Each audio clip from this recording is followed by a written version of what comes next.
Estimado diácono Sandoval, irmãos e irmãs em Cristo Jesus, terça-feira da 8ª semana do tempo comum, e em nossa diocese nós estamos vivenciando a Semana Eucarística. Eu tenho refletido muito sobre o porquê dessa Semana Eucarística. Surgiu essa ideia lá na Assembleia Diocesana. Colocaram lá como sempre, enche o calendário de atividades. Enche o calendário de atividades. E dentro das atividades, colocou-se a Semana Eucarística. E diferente, começando numa quinta, terminando em outra.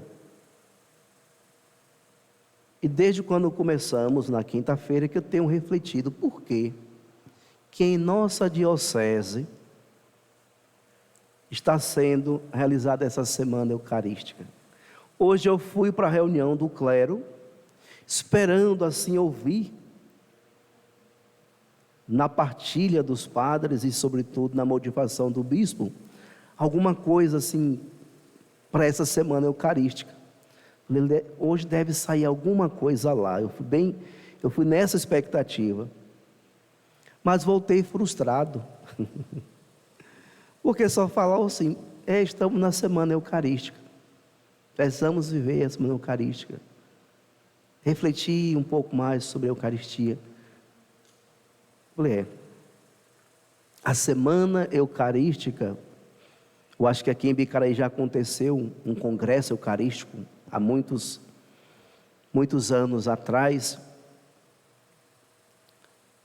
É um tempo da igreja se levantar para proclamar a presença real de Jesus na Eucaristia, para que a gente possa sair da rotina,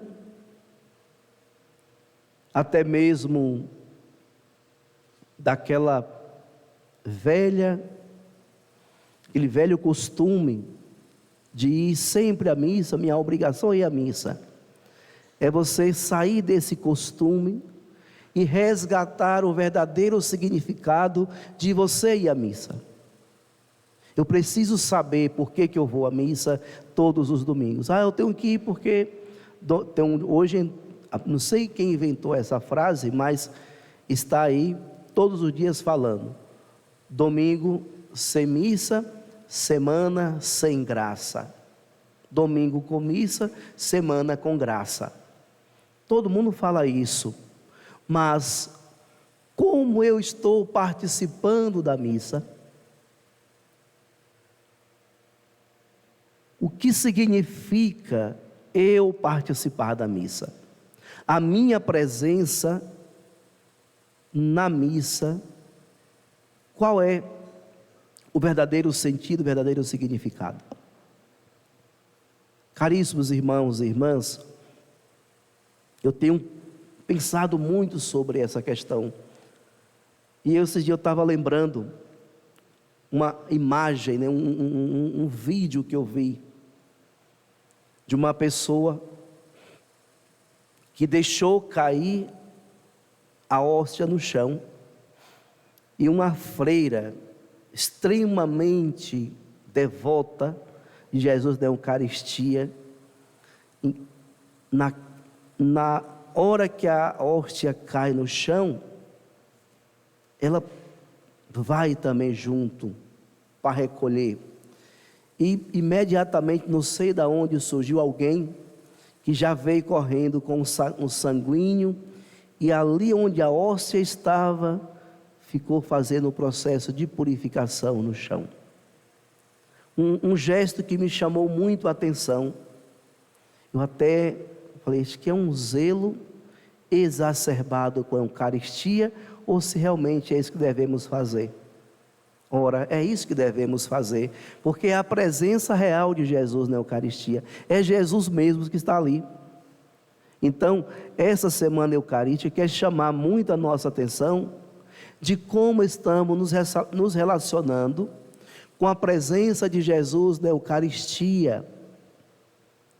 É aquilo que é mais pleno, mais sagrado na nossa fé, no nosso rito litúrgico, né? Eu trouxe até um documento de São João Paulo II.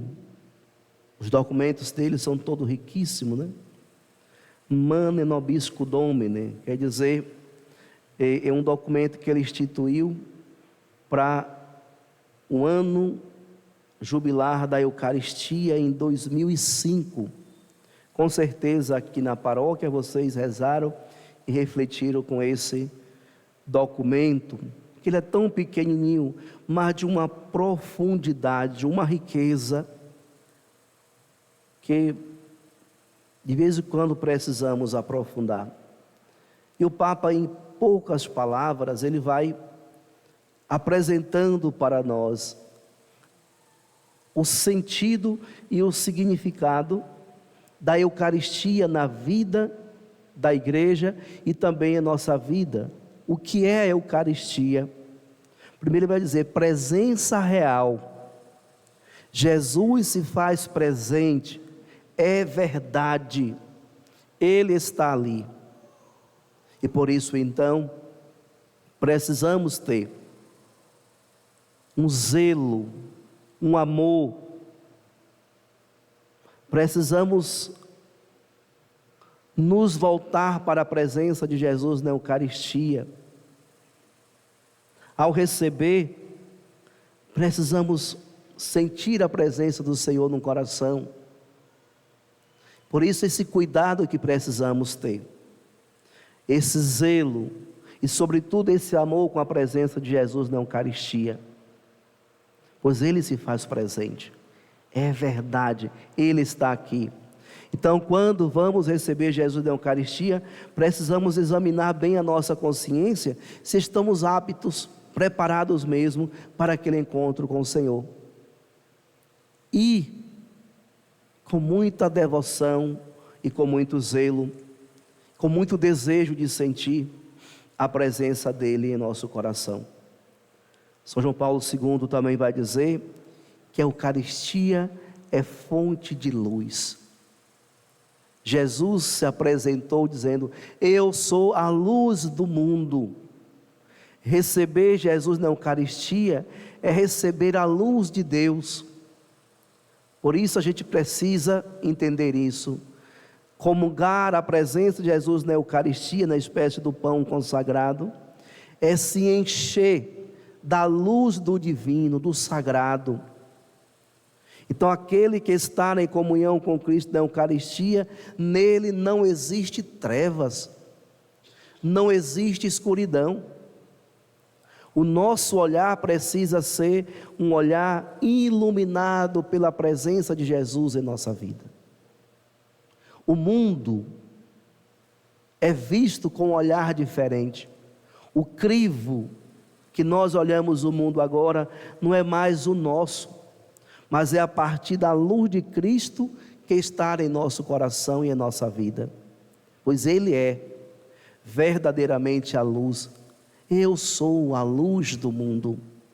Então eu comungar o corpo de Cristo, preciso comungar, preciso receber nessa perspectiva de que a presença de Jesus em minha vida, essa presença vai transformando todo o meu ser, vai me enchendo de algo que só Jesus é capaz de encher a nossa vida e os nossos corações.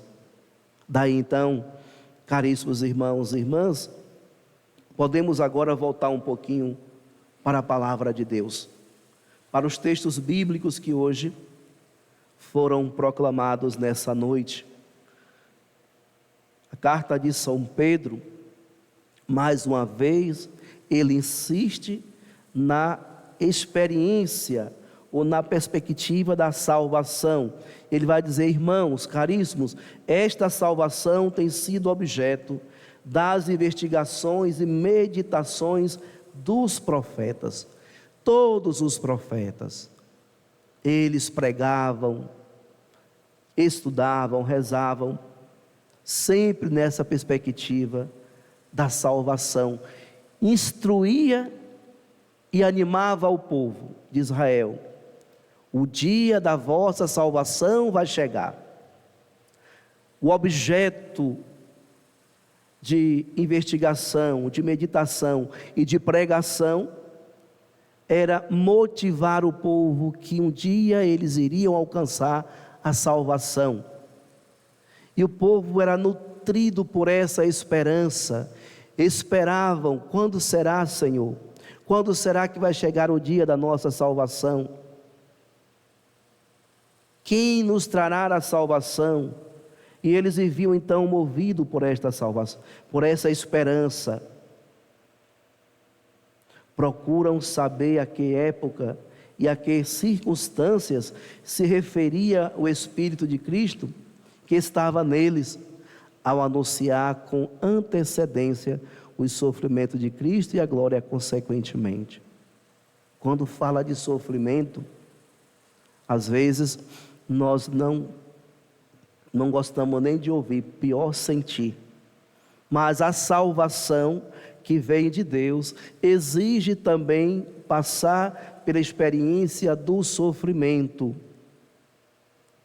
O sofrimento faz parte desse processo salvífico da humanidade. Por isso, a Eucaristia tem um sentido sacrificial.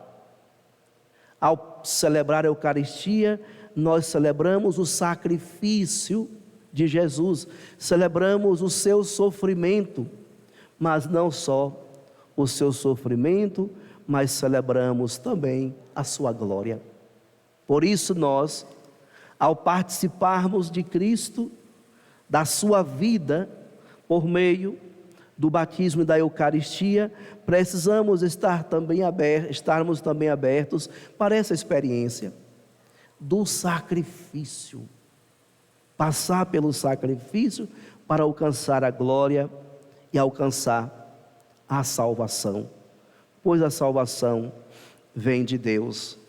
Mas vejam, caríssimos irmãos e irmãs, São Pedro disse: aprontai a vossa mente, sede sóbrios e colocai toda a vossa esperança na graça que vos será oferecida na revelação de Jesus Cristo.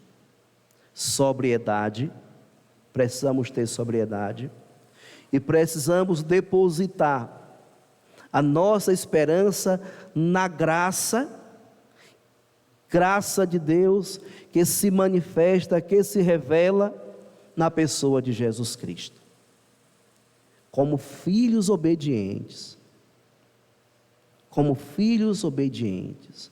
não modeleis a vossa vida de acordo com as paixões de antigamente, do tempo da vossa ignorância. Eis aqui, caríssimos irmãos e irmãs, para nós, sobretudo, que hoje vivemos a experiência da pós-Páscoa. Nós vivemos o tempo pós-ressurreição. Nós não podemos modelar a nossa vida de acordo com as paixões de antigamente ou de acordo com a nossa ignorância. O que significa isso? Nós não sabíamos, não tínhamos conhecimento dessa graça revelada na pessoa de Jesus. Hoje nós temos consciência, clareza, sabemos que toda a graça de Deus se revelou para a humanidade na pessoa do seu Filho Jesus. Então a nossa vida não pode ser mais modelada pela ignorância, mas deve ser modelada pela fé que nutrimos na pessoa de Jesus Cristo. É nele que precisamos modelar a nossa vida. E por isso então, o versículo 15 vai dizer justamente isso: antes, como é santo aquele que vos chamou, tornai-vos santos também vós, em todo o vosso proceder. O que significa isso? Eu não sou só santo quando eu venho à igreja, Eu não sou só santo quando eu estou rezando o texto em casa. Eu preciso ser santo em todo o meu proceder. Todos os momentos da minha vida, eu preciso me corrigir pela fé e ter uma atitude de santidade. Eu preciso comunicar o Deus que está dentro de mim, por meio dessa comunhão com Cristo Jesus. Por isso, caríssimos irmãos e irmãs, aqui é um versículo, são 2 versículos, que nos faz pensar muito sobre que estágio da nossa caminhada cristã nós estamos. Será que eu já consegui me desvencilhar das paixões de antigamente? Será que eu já consegui me libertar do tempo da ignorância? Ou ainda, mesmo crendo em Deus, mesmo sabendo da existência do Senhor, mesmo acreditando na graça, mas ainda não consegui viver e trilhar esse caminho de santidade? Quando que isso é revelado? Quando eu não consigo exercer o amor, a misericórdia, a mansidão para com meus irmãos. Quando eu não consigo ter a temperança, né, em minha vida. Quando eu ainda não consigo me encher de Deus e só revelar Deus para o outro. Eu preciso, então, urgente, da graça de Deus agindo em minha vida, para que aconteça a verdadeira conversão. E aqui, caríssimos irmãos e irmãs, precisamos pedir muito ao Senhor, que nos ajude a moldar a nossa mente, o nosso coração e o nosso agir, pois se nós queremos viver uma perfeita comunhão com o Senhor, e buscamos isso na Eucaristia, existe então esse chamado que é feito para todos nós: sede santos, porque eu sou santo. A santidade é para todos. Eu tenho acompanhado alguns relatos sobre o novo santo que vai ser canonizado. Que alegria para a nossa igreja, um jovem agora, né, do nosso tempo, ser apresentado para a juventude, para a igreja, para o mundo, como alguém que alcançou as maiores glórias da igreja, que é a santidade. E por meio da sua fé e da sua busca constante de comunhão com Jesus na Eucaristia. De quem eu estou falando? Carlos Acude, um jovem que se movia e se nutria pela Eucaristia. Por isso, caríssimos irmãos e irmãs, podemos ser santos, podemos alcançar essa graça, mas nós precisamos tomar uma decisão. E que decisão é essa que precisamos tomar? Vamos lá para o Evangelho de hoje, 4 capítulos, onde Jesus responde a uma pergunta de Pedro: eis que nós deixamos tudo e te seguimos. O que é que Pedro queria com essa pergunta? Jesus disse sim: em verdade eu vos digo, quem tiver deixado casa, irmão, irmã, mãe, pai, filhos, campos por causa de mim e do Evangelho, receberá 100 vezes mais agora, durante esta vida. E ele vai elencar casa, irmãos, irmãs, mães, filhos, campos com perseguições. E no mundo futuro, na vida eterna, a vida eterna. Então, caríssimos irmãos e irmãs, para que nós sejamos santos nesse mundo, precisamos de 3 condições: escutar o chamado, nutrir a nossa fé e seguir Jesus como um bom discípulo. Então, eu preciso escutar, eu preciso ter fé, a acreditar que essa promessa de Jesus não é para o padre, para o bispo, para o papa, mas essa promessa de Jesus é para todos.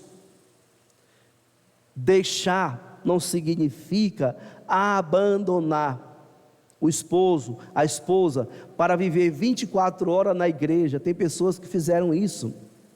Está destruindo a sua vocação matrimonial. Não é isso que Jesus está falando.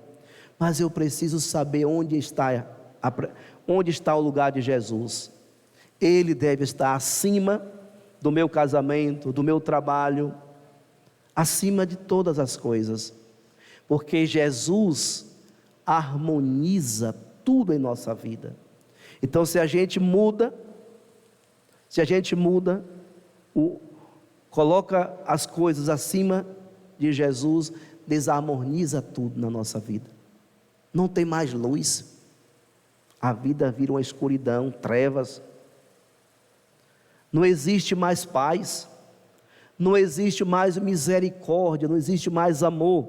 Porque se Deus é amor e Cristo é a presença real de Deus entre nós, se Ele não está em minha vida, no centro da minha vida, então tudo isso se desmorona.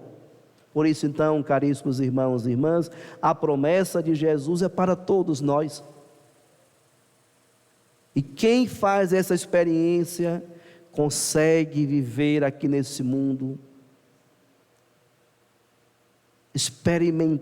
experienciando tudo isso que Jesus prometeu.